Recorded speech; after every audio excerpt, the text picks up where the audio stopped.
right, we will be back in a minute following a short introductory video for our first panel discussion of gridXdays this year. We'll be back in a second talking about energy literacy.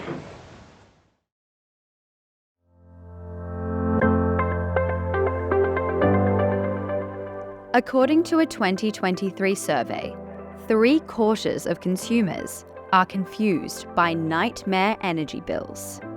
A lack of simplified language leads many to feel stress when opening their energy bills, and further frustration when trying to understand fluctuating costs. Clear, concise energy literacy is key. But who is responsible for fostering it? And how can we ensure that accurate information is passed on? This panel, Energy Literacy, the next step in climate literacy, discusses the necessity of energy literacy and how it will benefit the fight against climate change.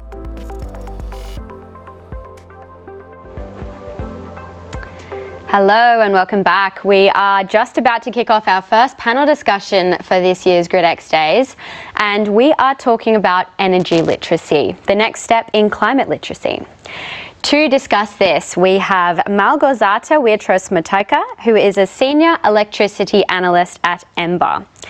Before her role with the energy think tank Ember, Malgorzata was with the IEA Clean Coal Centre, where she was integral to several international projects, including country sectoral analysis for the US DOS.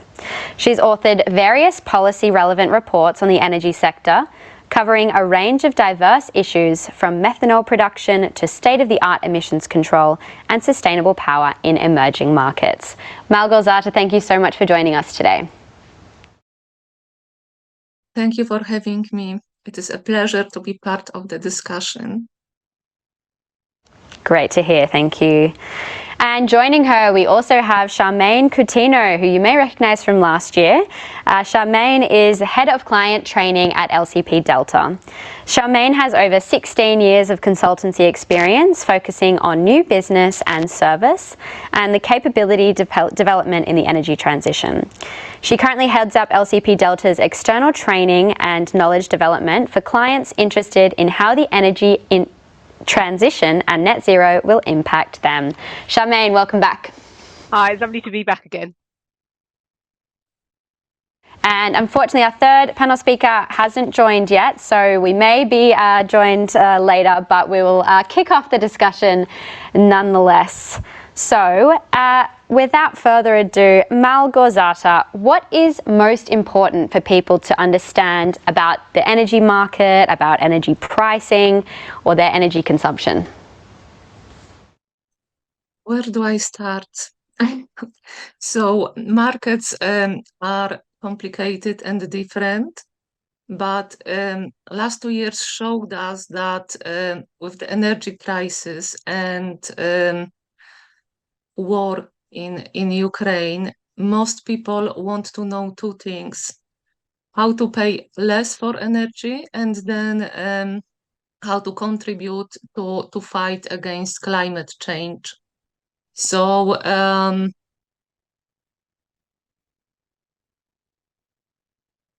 people need to understand many issues. They need to understand how their behavior impacts the market, what they can do to enhance market stability, and they need to be informed when to use energy, so they can help market stability.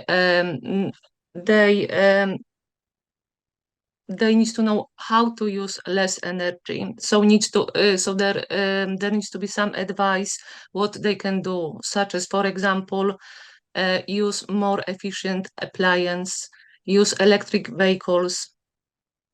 So these are important, and I think that everyone needs to understand that everyday choices impact so much, not only electricity market, but energy as a whole and whole economy.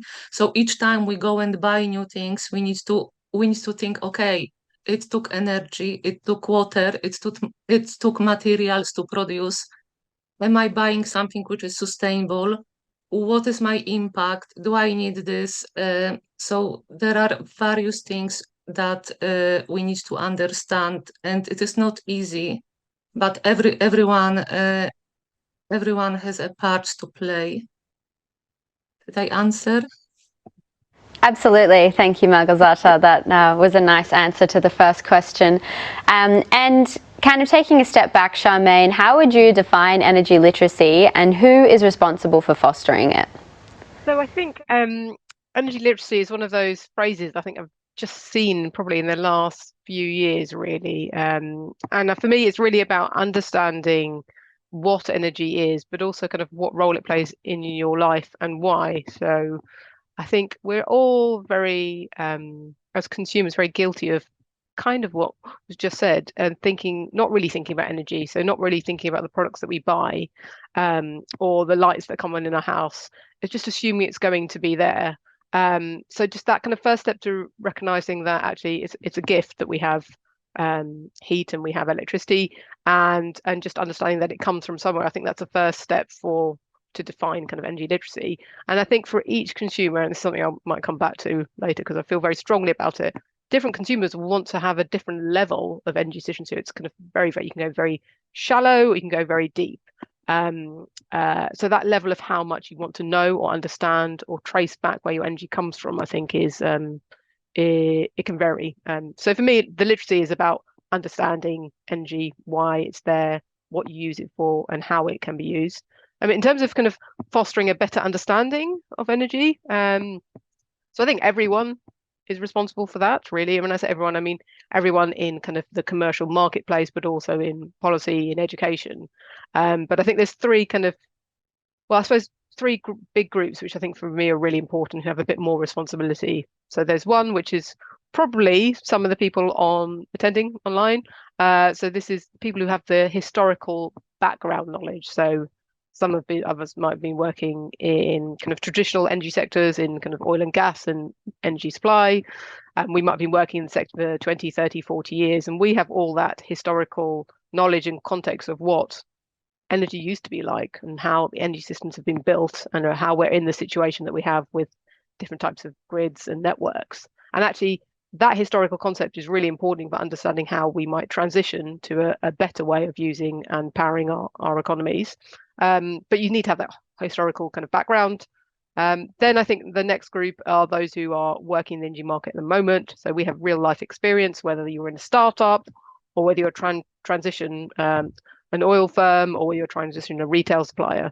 And actually, it's that day-to-day experience, those choices that we make about goods and services that actually we need to help educate and help people understand why we're doing that. And the third one is actually, it's maybe a little bit unfair, but I think what the energy sector lacks is obviously present company accepted, Greta, really good, excellent comms and marketing people who can understand technical concepts and simplify them to different people to really explain them. And I think it is, that those communicators are going to be the biggest ones. And you see this when people are talking about climate literacy as well. So yeah, those three people, but everyone really, but those three groups. Thank you for excluding us for that list, Charmaine. Appreciate that. But yeah, I can absolutely agree that it is really crucial, and fostering that within companies that are growing and people who are new to the industry is super vital, as we know at GridX as well. So I just want to quote some statistics from an EY report on energy transition consumer insights. It found that more than half of 34,000 people who were surveyed want relevant energy information to come from their providers, but only 18% of consumers who recently bought a new energy product or service received support or information from their provider on the purchase. How do you think, Charmaine, we can fill this gap? Yeah, it's a really tricky one because I think, I do think if you're selling something to someone or if you're providing a service to that, whether that's a commercial or kind of a government service, you do have a responsibility to give people the information about that. So a simple example might be energy retail supply.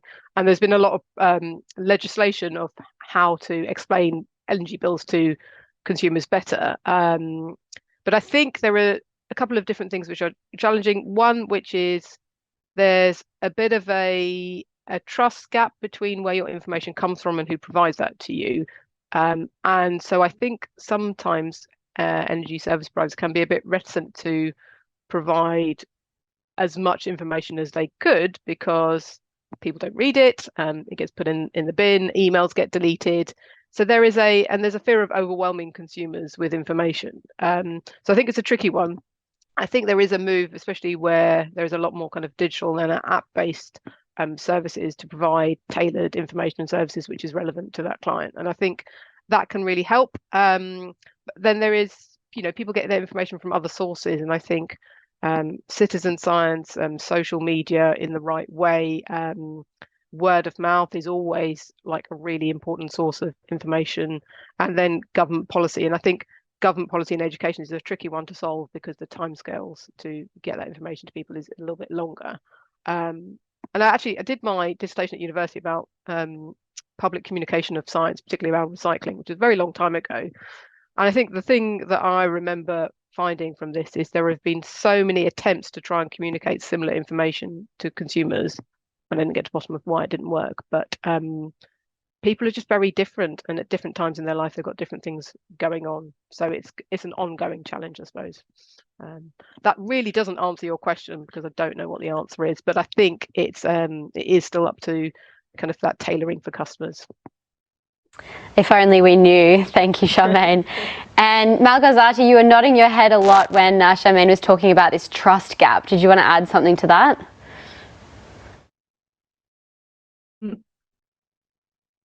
So at Ember, we track a transition of the global electricity, and we produce number of reports. We have data which is free and transparent and available to everyone on our web page. And we often, ask ourselves how to project information, what will people trust, and whatever we say, we base it on facts. So we use data. So it is data at the core of whatever we say. And yeah, we produce reports. Then we have a lot of requests for interviews, and they come from different media. And we always try to think, who is our audience? What do they know? What do they care about? Who do they trust? What they will trust? This is important. And how I want them to think, what I want them to feel about what we want to say. So above all, we assume that we all want a safer planet, that we want, for us, for future generation, but we are also mindful that with energy crisis, etc., people worry about different things. So this big topic, difficult topic, but it takes a lot of teamwork, and we have very strong comms team to figure out how to tailor each message to different group. For example, when we say how much wind and solar increase their generation last year, we know that people will not remember the number, but we say that wind generation increased that much that it could power almost whole UK for a year. So we try to give audience some picture with whatever we say. Or when we explain why it matters to have more renewable energy, we highlight that this energy is more stable, less prone to prices fluctuation at the moment, because we all experience the crisis in Europe and how it affects fossil fuels. So we highlight, that it is more stable. It is homegrown energy, gives you some security. In many countries, it became less pricey. So we try to tell our audience why things matter, why they should care. I'm not sure how to answer better, but the trust is hugely important, and in general, I think that if you base what you say on facts, so you say, okay, solar increased 12% or whatever, no one can argue with the fact. So based whatever you say on the fact, not on your own opinion, but on the fact, on research, and be transparent. Be transparent with your information, where you took it, give sources so everyone can check for themselves. Thank you. Thanks, Malgorzata. Yeah, I definitely want to come back to basing it on facts and transparency. I think that's a very key topic. But first, I just want to ask, you mentioned the energy crisis. Did you find that people's interest in energy topics really increased during this time, as it was a little bit more personal for people? And if so, how did you kind of adjust the communication around that, or your reports or things like that? And yeah, why do you think this changed, if it did? So I definitely think that people are more interested in energy and electricity. Part of it is for maybe not the wrong reason, but for the sad reason that people cannot afford as much of energy as they used to. So now they think, okay, I'm paying 4 times. I'm based in the UK. I'm Polish, but I'm based in the UK, living here 16 years. And my electricity price increased like 4 times within, so I can afford it. I can pay it. I always was mindful, but I see now my friends and others thinking, okay, what can I do to use less? Or can I use my energy at different times? And so people are more aware. In our reports, we try to, again, highlight the need for understanding of the whole economy and how electricity plays a role. The speaker before us from IEA was talking about grids and how they need to be developed so we can benefit from renewable energy properly. So we try to communicate everything on electricity in the bigger picture, that it matters. It matters because you can, when you have clean electricity, it may be cheaper, but it also will help you when you have electric car. You will tank it for cheaper. What else? You will see benefits not only in your pocket, but you will see benefits in terms of impact on the planet. So you will have cleaner transport because of clean electricity. You will have cleaner heating. I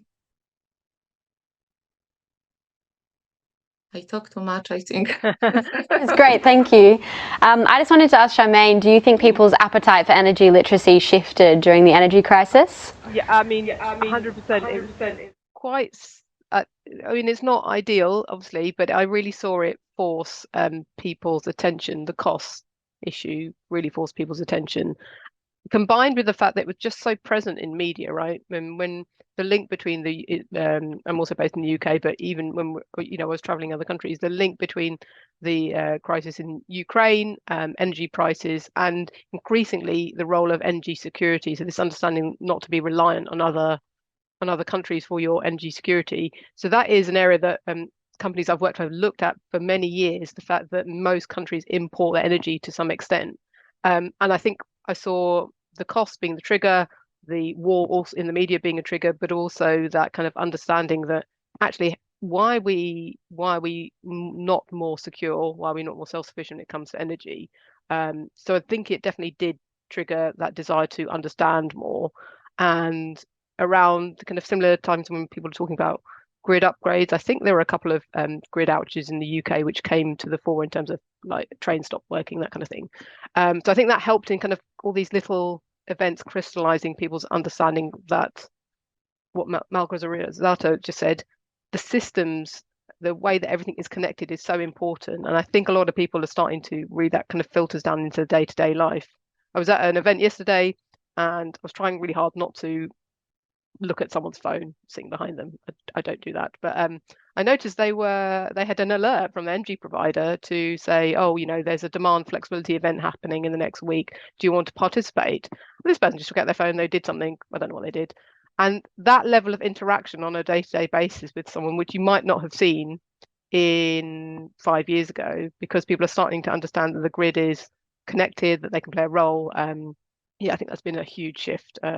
I think there was probably a bit of that coming out of COVID as well. I think everyone saw emissions drop so massively over COVID that played a part, but definitely the price crisis has triggered that a lot. And in line with this newfound level of transparency, historically, and people haven't really been so in touch with their energy consumption compared to other service providers. In that same report that I quoted before, they found that only 33% of consumers find it very easy to understand and pay their energy bills, a score which was one of the lowest across a range of service providers. So clearly this is kind of increasing now with things like apps and more kind of interaction. But why do you think that was historically so low, Charmaine? And what else can we do to improve that? I mean, energy bills have historically been very, very poorly explained to customers. So I think there is some change around that. I have to say, I still meet people in the energy sector who don't really understand what a kilowatt hour is, and they don't need to, right? But if we're expecting consumers to kind of have that kind of level of literacy, actually, there's been quite a lot of research around how to kind of talk to people in a language that they understand. So rather than talking about kilowatt hours, they might talk about cost or kind of utility of what you can do in your home with that energy. So I can understand that people find it difficult to pay their energy bills, not least because it's very low on people's fun things to do in my day. It's a cost, it's something that I need, it's not something that is engaging or happy with. So it's a bit worrying about the kind of pay their energy bills, because that is, that should be really clear and transparent for people, and that might underpin quite a lot of things about concerns about cost and affordability. So I can totally understand why that is so low. How can it be improved? I think there's lots of steps towards trying to kind of innovate around tariffs to make them more interesting and easier to understand. I do think that as homes become more electrified, so as people get EVs or are more aware of EVs, as people are more aware about the costs of energy bills on a monthly basis, maybe as kind of smart metering and kind of devices that you can actually look at your energy insights start to gain traction, it's more visible to people. But I think the energy sector has been asking this question for a good 10 years now. And I think it needs to still play out, which is a really cop-out of a question. I used to work for a retailer, so I feel I have a deep empathy with trying to get consumers to look at their energy bills and pay them on time. But it is it's a power relationship, right? Historically, energy suppliers have had all the understanding, and they're still transitioning to be much more customer focused, which I think they're making good progress on. Thanks, Charmaine. Maybe one solution for that comes from a question from the audience. Hans asked, should energy literacy already be started in school? If so, at what age? Malgorzata, what do you think about this? It should. Not even at school, at home. I have a daughter who is 6 years old, and I've noticed that last year she was coming home and she was switching off the light and was saying we need to switch it off if we are not in the room, and she got that from school.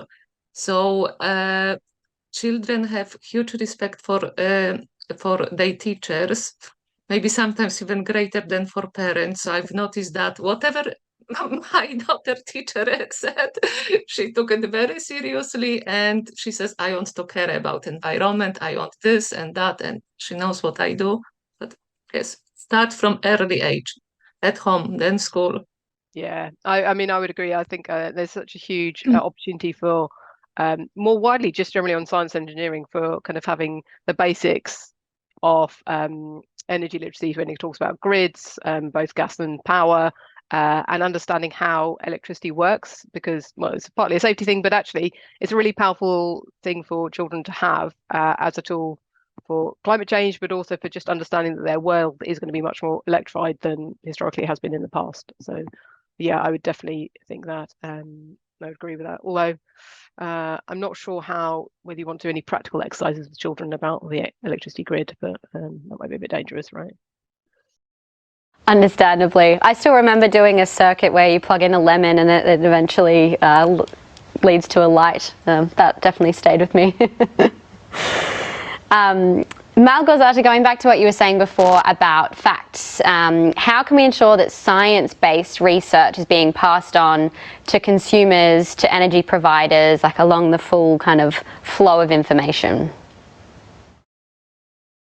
Oh God, I don't know again. Use numbers. Say where you took them from so people can check for themselves. I think that there is a lot of mistrust in general now, following COVID pandemic and different events as well.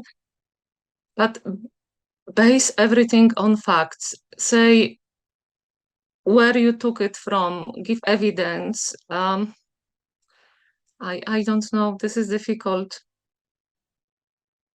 Charmaine, do you have anything to add? Well, I think the using facts, I think, is a starting point. I think it's really easy for people to counteract facts with opinion these days, but you can't do anything about that. That's people's personal opinions. And one thing I think that COVID did teach me is you can get people to change their minds, which is, it's a wonderful human trait to be able to change your mind. But you can't do anything more than using data-based information, science-based information, sourcing it, and then I think keeping it very simple. I think that might be simplifying a concept into words that a consumer understands. So this is the equivalent to the one that used to be used when I was a child, this many polar bears, or this amount of power can power this many houses, and I think that is useful. But then there's always footnotes that come associated with that, so trying to keep use of those to kind of something simple just to engage people, but actually keeping it light and sourceable. I think the challenge is when it kind of goes through multiple iterations and people, I don't know how good people are reading science and interpreting that, particularly when it comes to kind of media and other sources. So I think that is a bit of a challenge, but that's probably where other people calling them out helps. And I think that is a role for all of us, actually, if we see something that's being misrepresented, just challenging that. There was a really great post by, I can't remember who it was now, so that's not very helpful, but about adjusting the language that you use around climate communication to be more positive and more akin to language that's used in kind of general marketing.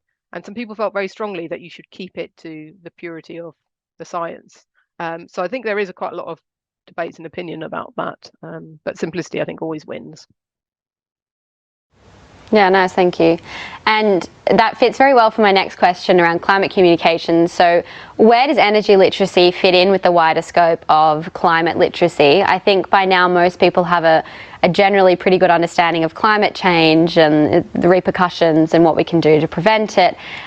What do we need to know about energy literacy? Is it kind of the next step? How do you see it, Charmaine? Yeah, I think I've been thinking about this quite a lot, actually, because if you think about climate change and people understanding that, and the next level that was looking at emissions, and I think about kind of 20 years ago, I think people tagged onto this idea of carbon emissions as almost like a marker of climate change because it was so present, but it's also one concept that people can really understand. So when I was looking at my career 20 years ago and looking at climate emissions, I thought, well, the biggest source of emissions is energy. That seems like a really obvious place to start.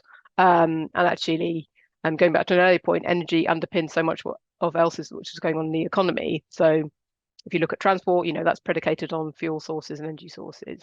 So I think it is the next stage because it's the biggest role to play. But but I do feel like we're going through that process. I do think people are becoming more energy literate when it comes to carbon, and you can trace things back, and people are much better at understanding. I think this is the role of EVs, that the carbon emissions from other fuel sources beyond electricity can actually have quite a big impact. So when you look at transport, which is the next biggest emitter, there are ways that ties back into to energy. One thing I would say though is I can see a similar trajectory needing to happen for other parts of the climate change. So when people talk about biodiversity and nature-based solutions, people don't have the same level of literacy that we're starting to get in the energy sector, and I can see that being the next area where trying to connect people really to the value of biodiversity and nature-based solutions and why they're so important to our economies, but also just a kind of the world. I think that's the next kind of literacy challenge, really. It's hard to map the role of a bird to the economy, if you see what I mean. Yeah, absolutely. And Malgorzata, how do you see that at Ember? Do you think people's understanding of energy is improving, or do we need to take more steps within the scope of climate literacy so that people understand more? Definitely people have more understanding of all issues. As Charmaine said, about electric vehicles, last year there were record sales of EV, of heat pumps in Europe as well. So, people are having greater understanding. But more can be done, for sure, always. But yeah, I'm hopeful, and I see that people understand more, and there is more discussion around important issues, and they know how to connect everything, maybe not everything, but a lot regarding energy to the climate change and impact on climate change.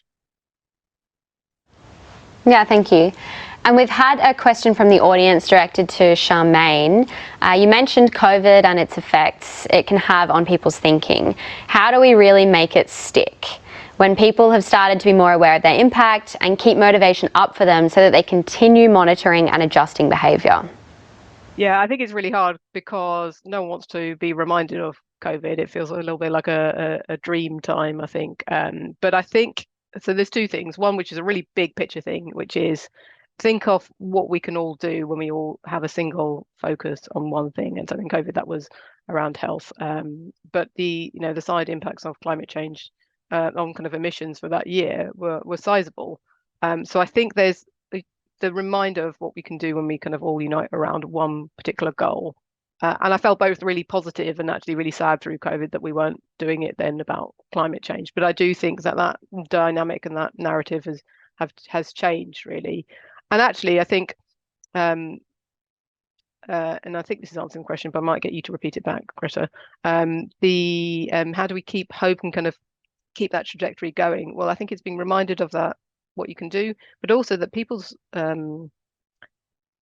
narratives have shifted. People are much more engaged in what we can do. I think the role of kind of very visible role models and demonstrating and actually leadership from all levels, from the Greta Thunbergs of this world all the way up to kind of governments who are kind of pushing on with climate change legislation, and actually kind of the role of commercial organizations who are, despite or in spite of all of those other things, are continuing their sustainability, their scope 2, their scope 3 emissions journeys without actually having to.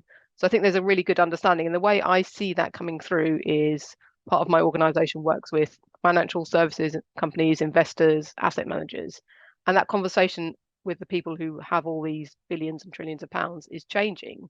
It's they talk about climate change in a slightly different way, but actually they recognize that there are reasons, commercial and implicit reasons, that we should be kind of pushing that through. So seeing the kind of change in that sector, I think, has been the thing that motivates me, and hopefully seeing that kind of come through to goods, services, rollout of heat pumps, progression in kind of decarbonising heavy industry, all of that. I think that's the thing, looking for those little markers of success. Was that the question, though?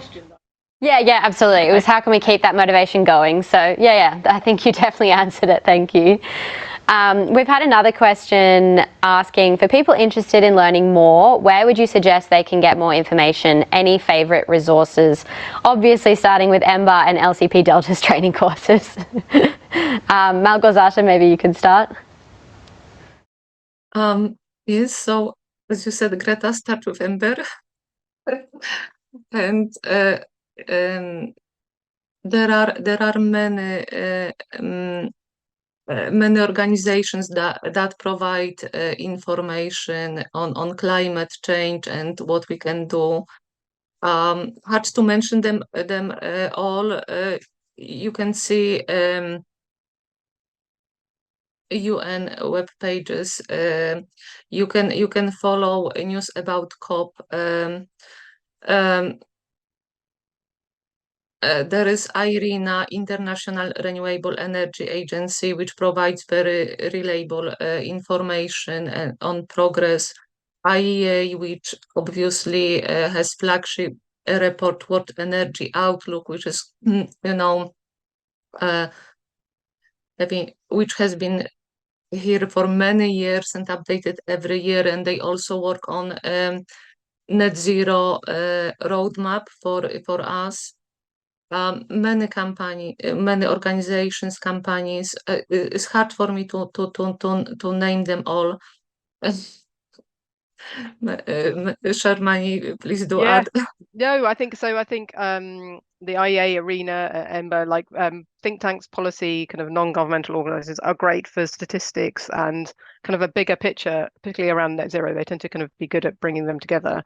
Sometimes they can be quite there's quite a lot of information, and I think you've got to remember that they will have different perspectives on forecasts and things like that. But that's everyone has their own perspective on things. Obviously, LCP Delta, we have some amazing training programs, but actually, if you're more looking at kind of shorter, bite-size, kind of 5-minute videos, I would really encourage people to look on companies that you trust. So commercial organizations, they tend to do quite a lot of work in outreach in terms of blogs and marketing posts. LinkedIn, which is find some people who talk about the area that you're interested in. So they might be very pro or they might be anti that area. So there's a lot of kind of black and white think pieces on LinkedIn, but that can be a really useful way of kind of just seeing two very different perspectives of the same issue.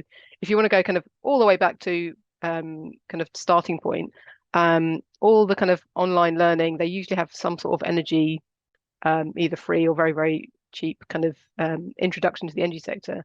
And then a lot of companies will have webinars, blogs, things which are, they're marketing, but they're kind of education. I think a lot of companies take their roles about widening understanding of the sector quite seriously, and those are usually free, and they can lead you on to other ideas.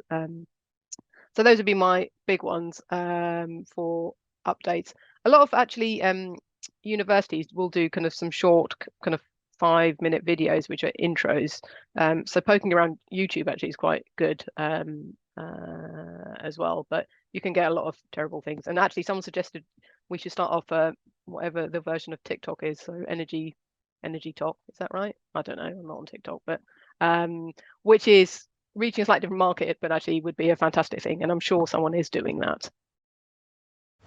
Thanks, Charmaine. Energy talk, news to me, but I love the idea. So let's chat about it. And also company pages, of course, you can start with GridX. Going on to social media, I think you aroused a really interesting issue of LinkedIn, social media. Often it can reinforce people's same ideas and they can go into this bubble where they don't get a lot of broad information. Do you think there is a risk of that, and how can that be avoided?